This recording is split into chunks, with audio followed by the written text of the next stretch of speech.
فجعنا بفقدك يا جداه، أيوا محمدا.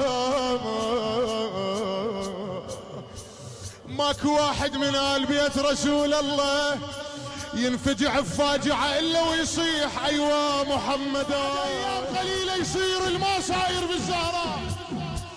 صدر ومسمار وآه في الحشاء، صوت ووكز بالسيوف وأضلع،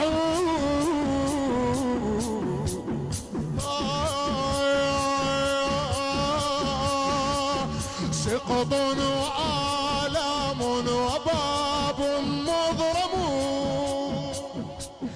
ضرب وثارات وخد يصفع.